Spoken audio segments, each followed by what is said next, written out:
시청자 여러분 안녕하십니까? 충북 시사토론창 남상미입니다. 제21대 국회의원 선거가 이제 10여일 앞으로 다가오면서 총선에 대한 관심이 뜨겁습니다. 충청북도는 지역 현안 사업 266건을 각 정당 공약에 반영해달라고 요청했고, 또 도내 시민사회단체들도 충북 발전에 필요한 현안들을 반영해달라고 정치권에 요구했는데요. 오늘 충북 시사토론창에서는 22대 국회의원 후보자들이 국회에 입성했을 때 지역민들과 함께 고민해야 할 대표적인 세 가지 수건 사업에 대해 논의해 보겠습니다. 그 첫 번째 충북 지역의 현안, 중부 내륙 특별법을 들 수 있겠는데요. 충청북도 조덕진 기획관리실장 모시고 논의해 보겠습니다. 실장님 안녕하십니까? 안녕하십니까? 네. 중부 내륙 특별법의 의의와 또 어떤 내용들이 담겨져 있는지 설명해 주시죠. 예, 지난해 12월에 이제 제정이 되었는데요. 우리 중부 내륙 특별법 제정은 충청북도를 포함해서 중부 내륙 지역이 그동안 이제 희생과 차별을 받아왔는데 여기에 대한 정당한 권리를 회복하고 또 이제 보상을 받는 길이 열렸다는 의미가 있겠습니다.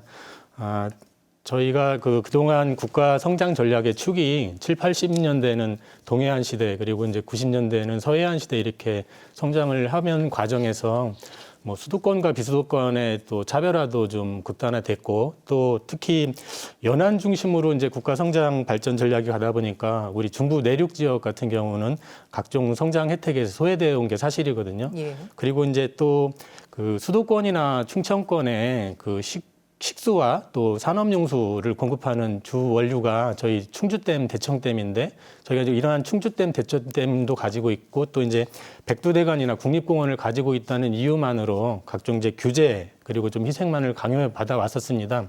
그런데 이번에 저희가 충북 내륙 특별법을 제정함으로 인해서 그동안 소외되었던 이 중부 내륙 지역을 대한민국의 이제 새로운 성장 동력으로 발전시켜서 진정한 의미의 국가 균형 발전을 할 수 있다. 이런 거를 어떤 공감대를 얻게 됐고 또 이러한 의지와 그 내용을 담아서 이러한 실현을 좀 조속하게 실현시키는 그런 방향으로 가게 됐다는 말씀을 드리겠고요. 예. 주요 내용을 말씀드리면 전체 주문이 27개 주문이고 4개의 부칙으로 이게 구성되어 있는데 먼저 가장 큰 의미가 우리 중부 내륙 연계 발전 지역에 대한 지원 그리고 이제 규제 개혁에 대해서 국가와 지방자치단체의 책무로 규정을 했습니다. 그리고 이제 중앙부처의 그 장관님들로 하여금 이 중부 내륙 지역 관련해서는 각종 자원들을 잘 관리하고 이용하고 또 발전시키기 위한 종합 계획이라든지 대책을 수립하도록 의무화시켰거든요. 예. 예를 들면 이제 행정안전부에서는 이 중부 내륙 연계 발전 지역 종합 발전 계획을 수립을 해야 됩니다. 이 종합 발전 계획에는 이 중부 내륙 지역에서 관련된 문화 산업을 진흥하거나 아니면은 댐 주변을 잘 정비해서 이용하거나 아니면은 뭐 도로나 철도, 공항 같은 각종 인프라를 확충하는 그러한 계획을 반영하도록 돼 있고요. 그리고 이제 뭐 환경부 장관님이나 산림청장에게는 이 자연환경 보전 자원 그리고 이제 산림 자원에 대해서 지속 가능성을 전제로 해서 보존 계획도 잘 하고 또 이용 활성화 대책도 마련하도록 이렇게 의무화졌다는 게 들어가 있고요. 그리고 이제 또 지방 교부세 같은 경우도 이 중부 내륙 연계 발전 지역에서 추가적으로 특별 지원을 할 수 있는 근거가 이렇게 들어가 있겠습니다. 네. 그리고 저희가 이제 중부 내륙 연계 발전 사업을 하게 되면 그 34가지 종류의 인허가 의제를 받게 됐는데 이러한 인허가 의제를 받기 때문에 이걸 좀 더 신속하게 사업을 할 수 있는 근거가 담아져 있다는 말씀을 대표로 드리겠습니다. 알겠습니다. 자, 지난해 12월 극적으로 국회를 통과했는데 사실 핵심 조항이 제외되거나 좀 보완이 되면서 좀 아쉬운 소리가 있었습니다. 어떤 내용들이 빠졌습니까? 예, 그게 조금 안타까운 일인데요. 저희가 이제 그동안 소외됐던 중부 내륙 연계 발전 지역을 좀 발전시키는 데 필요한 그 재정을 마련하기 위해서 별도의 이제 특별회계를 설치한다는 거 하거나 아니면은 또 대형 개발 사업 같은 경우는 예비 타당성 면제가 좀 필요하거든요. 그러니까 예타 면제 규정을 좀 반영하려고 했었고 또 이제 각종 보호구역 안에서 여러 가지 행위 제한들을 이 지역에서는 좀 풀어달라는 완화시켜달라는 그런 어떤 특례 조항을 좀 반영하려고 했는데 그 중앙부처를 설득하는 과정에서 부처가 반대가 심해서 일단 부득이하게 수정 또는 이제 삭제하겠다는 말씀을 드리겠고요. 다만 이렇게 여러 가지 특별 법안들이 다른 지역의 사례를 봤을 때 일단 제정을 해놓고 나중에 이제 개정 작업을 탄탄하게 해서 또 목표로 하는 규제 완화 조항이라든지 재정 지원 조항을 반영시키는 전략이 있었거든요. 그래서 저희도 재정 과정에서 반대했던 조항들에 대해서는 중앙부처를 지속적으로 설득시킬 수 있는 논리를 개발해서 다시 한번 개정 작업을 착수하고 있다는 말씀을 드리겠습니다. 그러면은 개정은 꼭 필요한데 현재 법 개정 진행 상황을 혹시 뭐 진척이 있다라든가 이런 것들이 있을까요? 예, 저희가 지난 12월에 이제 그 중부내륙 연계발전 지역 지원 특별법 제정과 동시에 바로 개정 작업을 들어갔다는 말씀을 드리겠는데요. 예. 올해 일단은 도정 목표의 최우선 과제로 이 중부내륙법 개정을 이렇게 최우선 과제로 설정했다는 말씀을 드리겠고, 행정부지사를 단장으로 해서 이 중부내륙 특별법 개정 지원 TF를 발족을 시켰고요. 그리고 이제 저희 충북도와 또 시군 그리고 뭐 여러 가지 출연기관들과 함께 이 개정 법안에 담을 수 있는 특례 조항 그리고 연계 사업들을 발굴하고 있다는 말씀을 드리겠습니다. 그리고 이제 아까 말씀드린 중부내륙 연계발전지역 종합발전계획을 수립을 또 해야 되는데요. 네. 그 수립을 하기 위해서 연구용역에 착수를 하고 있고 또 이제 개정법안 마련도 마찬가지로 연구용역을 통해서 좀 개정 작업을 탄탄하게 진행하고 있다는 말씀을 드리겠고요. 저희가 중부내륙 연계발전 특별법이기 때문에 이 해당되는 시도와 시군구가 8개 시도 그리고 27개의 예. 시군구가 있습니다. 이런 이 주변 지자체와 또 같이 가야 되기 때문에 이 연계 협력이라는 기치를 걸고 이 특별법이 일단 제정에 성공했지만 한 만큼 이 모든 자치단체 관련된 모든 자치단체의 공동 대응을 통해서 입법 동력을 확보할 계획이라는 말씀을 드리겠습니다. 네, 말씀해 주신 것처럼 이 중부내륙 특별법이 충북만을 위한 법이 아니지 않습니까? 다른 지역과의 연대 계획도 세우고 계신가요? 예, 지금 이미 제정 과정에서 다른 지역과 연대를 했다는 말씀을 드리겠습니다. 왜냐하면 이 중부내륙 특별법이 담고 있는 취지가 이 중부내륙 지역의 연계 협력을 통해서 이 중부내륙 지역 자체의 지역 활력도 도모하고 나아가서는 이제 국가 균형 발전의 이 거점 지역으로 우리 중부내륙을 키우자는 게 이 입법 취지이기 때문에 제정 과정에서 충분한 공감대를 형성했다는 말씀을 드리겠고요. 이 개정 작업은 더 쉽지 않은 과정이기 때문에 이 공동 연대 대응이 더 중요하거든요. 그렇기 때문에 저희가 이 중부내륙 지역 일단 8개 시도 간에 중부내륙 연계 발전 지역 협의체를 구성하겠다는 말씀을 드리겠고요. 예. 이 협의체에는 물론 시도뿐만 아니라 해당 시도 의회 그리고 이제 시도 연구원이 있습니다. 연구 조직 그리고 또 전문가들도 당연히 참여시켜야 되고 해당 시도에 있는 민관정이 다 참여하는 공동 연재 체계를 구축하겠다는 말씀을 드리겠고 이미 지난 12일에 이 8개 시도의 연구원이 공동 세미나를 개최를 해서 이 중부내륙 연계 발전 지역 공동 발전 방안도 마련을 하고 있다는 말씀을 드리겠고요. 앞으로도 이 특별법 개정 상황을 계속 공유해가면서 이 모든 지자체가 공동으로 참여하고 혜택을 누릴 수 있는 그런 방안이 나오는데 전력을 다하겠다는 말씀을 드리겠습니다. 네, 계획대로 잘 진행이 되길 바라고요. 중부내륙 특별법 개정에 대한 효과도 기대하시는 바가 있을 텐데요. 어떻습니까? 예, 저희가 1차적으로 이 중부내륙법 특별법 제정을 통해서 그동안 연안 중심의 성장 전략에서 이렇게 소외를 받았던 중부내륙 지역에 대해서 좀 관심도를 올렸다는 말씀을 드리겠고요. 이 관심을 이제 성장의 기반으로 삼아서 이 국가균형 발전을 앞으로 중부 내륙 지역이 선도해 보겠다. 이런 부분에 대해서 어떤 국민적인 공감대 그리고 이제 국가적인 인정을 받았다는 게 가장 큰 의미가 있겠습니다. 근데 이러한 이제 인정을 받고 공감대를 형성한 거를 기반으로 해서 저희가 이제 실리를 찾아야 되거든요. 그 실리를 찾기 위해서는 중부 내륙 지역이 가지고 있는 어떤 자원이라든지 성장 잠재력을 일단은 알려야 되는데 문화적인 거나 역사적인 거 그리고 또 생태 관광 자원을 잘 지금 보존하고 지키고 있는데 이런 부분을 활성화시킬 수 있는 전략 그런 거를 좀 같이 마련하고 또 저희가 또 이제 중심 아니겠습니까? 네. 이 중부 내륙 지역이 우리 국토 전체 균형 발전을 하기 위해서는 도로라든지 아니면은 뭐 철도, 공항의 또 중심지에 위치하고 있기 때문에 여기에 조금 더 보완을 한다면 모든 길이 열릴 수 있는 여기를 통과해서 또 단축시킬 수 있는 그런 또 성장 동력을 가지고 있다. 그런 말씀을 드리겠고 또 이 지역에 따라서는 국가적으로 지금 키우고 있는 첨단 복합산업단지라든지 이런 어떤 신성장 산업을 육성시킬 수 있는 자원이 충분한 여건을 가지고 있거든요. 근데 여기에 필요한 게 이제 이 중부 내륙 특별법을 통해서 합리적인 범위 내에서 규제 완화를 좀만 시켜주고 또 재정 지원을 해준다면 이러한 그 잠재력을 우리가 충분히 키워서 앞으로 이 중부 내륙 지역이 국가 발전에 새로운 성장축으로 한번 역할을 해보겠다는 거를 담고 있다는데 가장 큰 의미가 있고 그러한 효과를 달성하기 위해서 저희가 그러한 방안들을 개정안에 담아서 더 적극적으로 개정법이 되도록 노력을 하겠다는 말씀을 드리겠습니다. 알겠습니다. 이미 강원이나 전북 등지의 이 특별법은 수차례 좀 개정을 통해서 좀 보완되고 수정된 선례가 남아 있다면서요. 어떻습니까? 예, 지금 웬만한 광역자치단체는 특별법 하나 정도 가지고 있다고 할 정도로 지금 특별법이 많이 있는데 예. 지금 말씀하신 것처럼 이 특별법을 제정하고 또 개정하는 과정들이 다 이 좀 쉽지 않은 그 과정을 거쳤습니다. 왜냐하면 이 특별법은 해당 자치단체가 가지고 있는 지역적인 특성, 그다음에 그런 요구를 반영한 특별법이기 때문에 여러 가지 제정 단계에서 이렇게 욕심을 부리다가는 좀 재정 작업 자체가 늦어지고 하고 그러다 보니까 전략적으로 이 일차적으로 제정을 한 후에 시행을 하는 과정에서 개정 보완하는 이런 거를 많이 하고 있는데요. 예를 보더라도 지금 여러 가지 특별법이 있지만 강원특별법이나 전북특별법 같은 경우도 20여 개 조문으로 이제 제정을 했고 한 1년여 기간을 거쳐서 이제 개정 작업을 해서 뭐 80여 개 조문 아니면 130여 개 조문까지 이렇게 키우는 이런 전례를 거쳤는데 이러한 어떤 다른 지자체의 사례를 저희가 벤치마킹해서 1차적으로 선언적으로 돼 있는 재정법안에 선언적으로 돼 있는 규정들을 좀 더 내실 있게 해서 법안들에 좀 약간 저희한테 실질적인 권한이나 역량을 부여하고 또 재정적으로 지원할 수 있는 거를 최대한 끌어모으는 그런 개정 작업으로 가겠다는 말씀을 드리겠고요.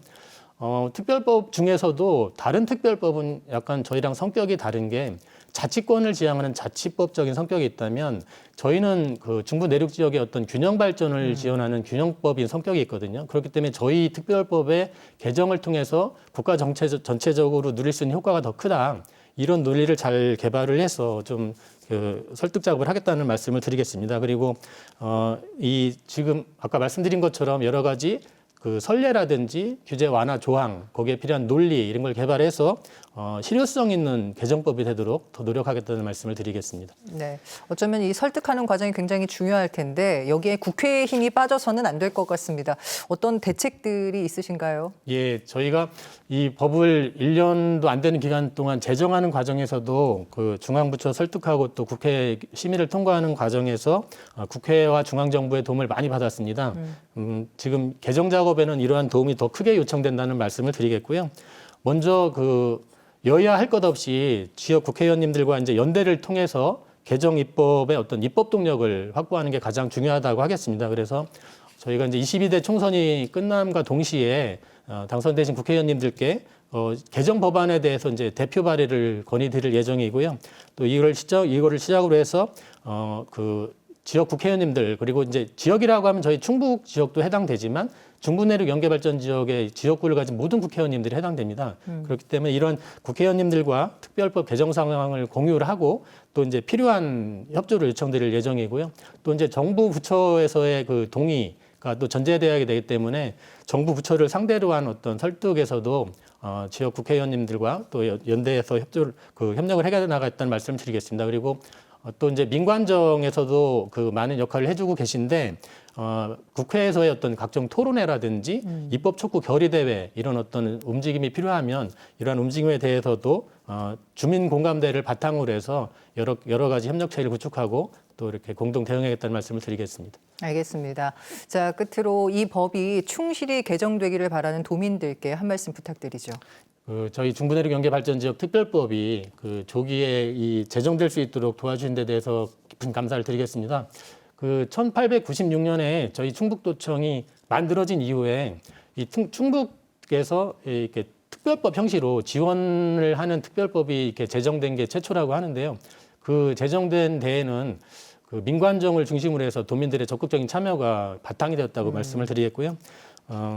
앞으로 이제 개정안을 마련한 데 있어서 저희가 합리적인 범위 그리고 실질적인 규제 완화 같은 다양한 특례 조항을 포함한 개정안을 좀 내실 있게 만들어서 도민들이 좀 기대하는 부분이 많이 담겨지는 또 실효성 있고 내실 있는 개정안을 만들겠다는 말씀을 드리겠습니다. 그리고 이제 특별법 제정이 지금 이제 유예 기간에 있는데 이제 시행령을 제정을 해서 하고 또 중부내륙 연계발전 종합발전 계획을 좀 내실 있게 만들어서 이게 시행과 동시에 정말로 도민들이 체감하는 중부내륙 지역에 있는 주민들이 체감하는 성과를 만들어 나갈 수 있도록 노력하겠다는 말씀을 드리겠습니다.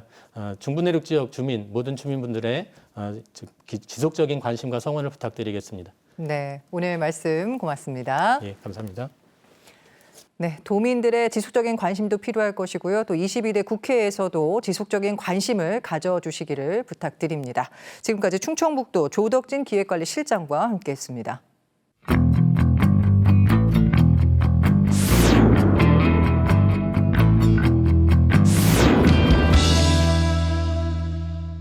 두 번째 지역 현안은 청주국제공항 활성화입니다. 원광희 청주시정연구원장과 논의해 보겠습니다. 안녕하십니까? 예, 안녕하세요. 예, 반갑습니다. 최근 청주국제공항이 계속해서 기록을 경신하고 있다는 반가운 소식이 들리던데요. 현재 예. 상황 어떻습니까? 예, 사실 그동안 코로나 팬데믹 이후에 지방의 많은 공항들이 어려움을 겪고 있었습니다. 그런데 지금 그 청주국제공항은 코로나19 이전 대비 그 여객 회복률이 전국 평균이 84%인데요. 청주는 122%나 상회를 했습니다. 이용객 수를 보면 20년에 197만에서 23년에 370만 명 정도로 이렇게 걸목할 만한 성장세를 보이고 있습니다. 예. 네, 이렇게 이용객 수가 늘어나는 데에는 어떤 이유가 있을까요? 예, 일단 뭐 국토 중심에 있는 지리적인 어떤 접근성, 뭐 이것이 이제 첫 번째 제일 큰 이유 중에 하나일 것 같습니다. 그리고 접근하기 쉬운 그 대중교통, 시외버스나 시내버스에서 노선 체계들이 많이 확충이 됐고요. 또 하나는 그 코로나 이후에 그 국민들의 어떤 보상 심리, 해외 여행에 대한 이런 부분이 있는 것 같습니다. 현재 6개국의 국외 노선이 국제 노선이 운항 중에 있고요. 이것이 이제 금년에 7개국의 13개 노선으로 확대될 것 같습니다. 그리고 이제 세 번째는 그 90분 이내에 한 1,400만 명 정도의 이용 권역을 갖고 있습니다. 그러다 보니까 그 이용하기 쉽고 접근하기 쉬운 공항이라는 인식 하에 많은 분들이 이용하는 것으로 이렇게 보여지고 있고요. 또 하나는 이제 에어로케이의 어떤 거점 공항으로 여기 이제 지정됐지 않습니까? 예. 그 이후에 국내에 많은 LCC 저가항공사들이 여기에 이제 베이스 캠프 같은 어떤 역할을 좀 부여하는 것으로 이렇게 보여집니다. 예. 알겠습니다. 뭐 올해 탑승객이 400만 명 정도 예상된다. 또 역대 최다를 예상하고 있다라는 보도도 있던데요. 원장님께서는 어떻게 전망하십니까? 예, 지금 일단 그 제6차 공항개발 중장기 계획에서 보면 상당히 소극적으로 예측을 했습니다. 여기에서는 2040년에 한 469만 명, 2045년도에 한 500만 명 정도를 했는데요. 현재의 추세를 반영해서 그 공항공사에서 예측 자료를 보면 24년도에 한 476만 명, 그리고 25년도에 526만 명이라는 어떤 예측치를 내보이고 있습니다. 그만큼 청주국제공항의 이용객 수는 기하급수적으로 늘어나고 있다. 그래서 저는 충분히 400만 명은 달성할 수 있을 것이다. 이렇게 예측을 하고 있습니다. 네, 저희도 기대를 해보죠. 그런데 이 청주공항에 항공 화물 운항이 필요하다는 목소리가 있습니다. 어떻게 생각하십니까? 예, 뭐 저희가 이제 그 97년 개항 이후에 청주국제공항을 중부권의 어떤 거점 공항, 관문 공항으로서 자리매김을 하자 이렇게 이제 그 제안을 했었고요. 그런데 그 중에 이제 또 하나가 항공 화물의 어떤 거점 지역으로 이렇게 하자고 했습니다. 근데 이제 국내의 항공 화물은 인천공항에 그 독점적인 지위를 갖고 있습니다. 그러다 보니까 많은 그 어떤 청주공항을 이용해서 항공 화물을 그 집수송하고자 하는 기업들이 그러니까 상시적인 물량을 확보한다면 가능하겠는데 이게 이제 계절적인 영향도 이제 미칠 수 있잖아요. 그러다 보니까 어느 계절에는 충분히 청주공항을 이용할 수 있는데 그렇지 않을 경우에는 인천공항을 갔을 때 인천국제공항에서 독점적 지위를 갖고 있는 공항들이 항공사들이 물건을 탑승을 안 시켜주는 문제가 불이익을 주는 문제가 늘 있습니다. 그래서 그런 부분 때문에 이게 어려운 것으로 판단이 되는데요. 저는 이제 이것을 이제 해결 방안의 하나가 지금 청주국제공항을 중심으로 해서 90분 거리에 한 1,400만 정도의 이용 권역을 갖고 있다라고 하지 않습니까?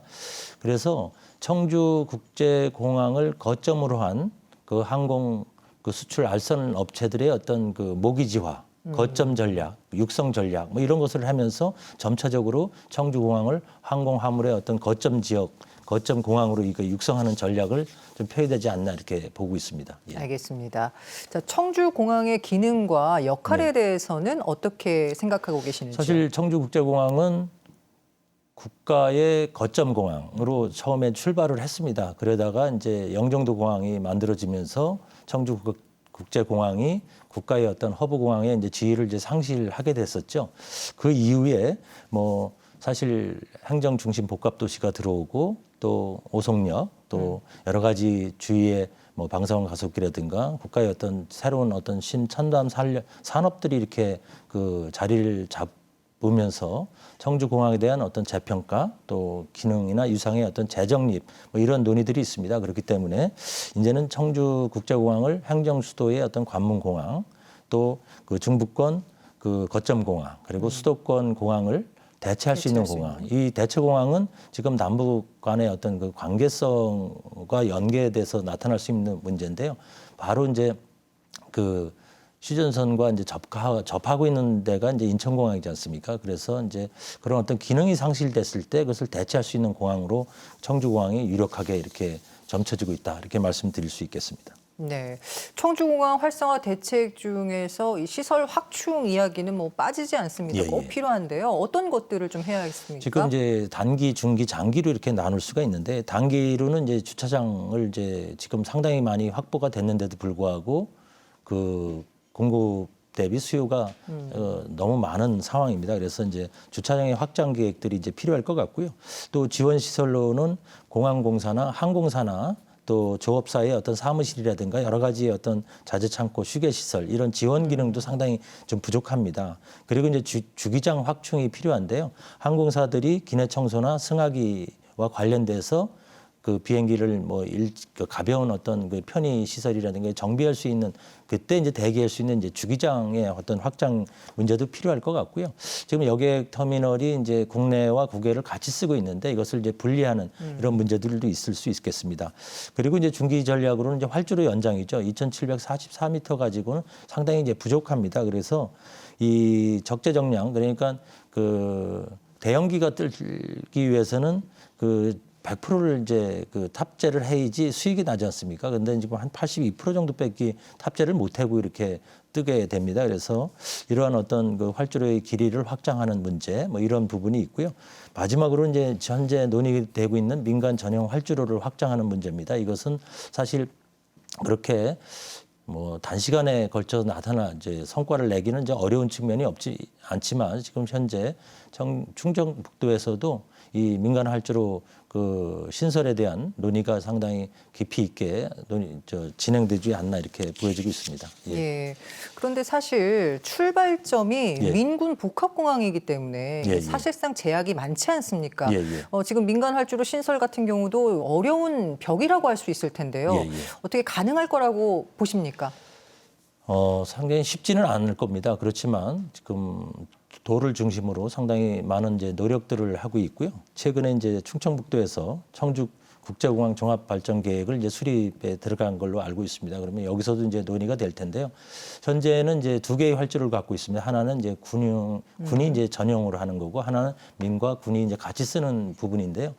여기에 이제 제3의 활주로가 왔을 때 지금 이제 전략기들이 지금 40대가 배치돼 있지 않습니까? 예. 그리고 또 추가적으로 20대가 이제 배치되면 여기에 이제 전략 자산의 어떤 기지화가 되기 때문에 민간 활주로가 나중에 잘 돼서 그 신설이 된다 하더라도 슬롯이라든가 그 이착륙에 상당히 이제 제약적인 요인들을 그 갖고 있을 수밖에 없는 그 또 한계도 있습니다. 그렇지만 우리가 현재의 어떤 그 민군의 그러니까 0.5개를 갖고 있다 이런 이제 표현들을 쓰는데요. 예. 현재 이런 부분을 극복하기 위해서 청주국제공항이 수도권의 어떤 대체공항 그리고 행복시의 관문공항으로 가기 위해서는 뭐 민간 활주로는 뭐 상당히 필요한 그런 상황이고 꼭 또 달성해야 되는 어떤 우리의 목표가 아닌가 이렇게 보여집니다. 예.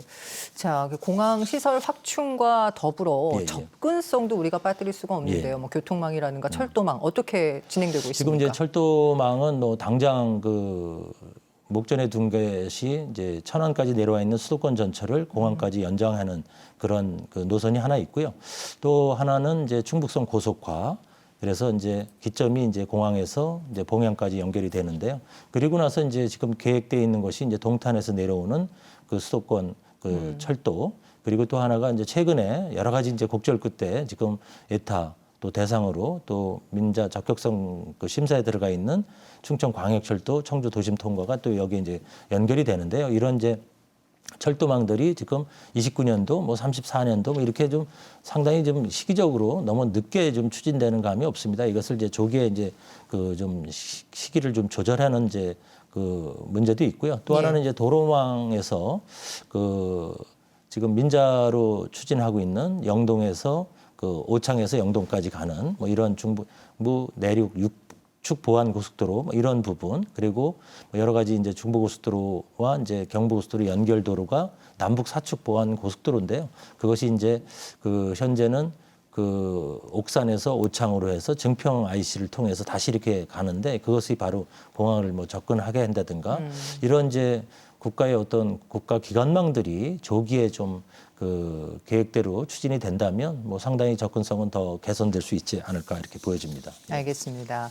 자, 끝으로 청주국제공항이 행정수도 거점공항, 또 예. 수도권 대체공항이 될 수 있도록 어떤 노력을 기울이면 좋겠습니까? 예, 뭐 지금 전국에 있는 많은 지자체들이 지역의 공항을 뭐 거점 공항으로 육성 전략들을 피고 있습니다. 그렇기 때문에 저희는 그 전략적인 측면에서 지금 충청 메가시티에 대한 논의가 상당히 급진전되고 있습니다.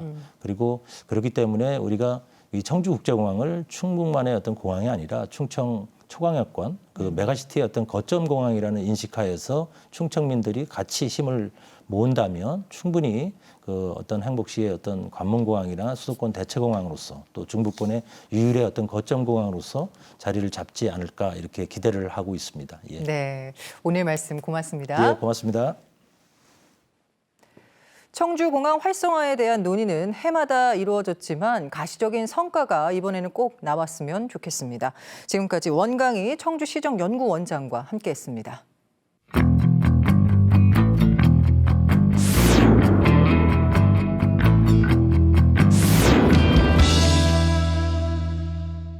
세 번째 지역 현안, 청주 가정법원 설치입니다. 박아롱 변호사와 이야기 나누겠습니다.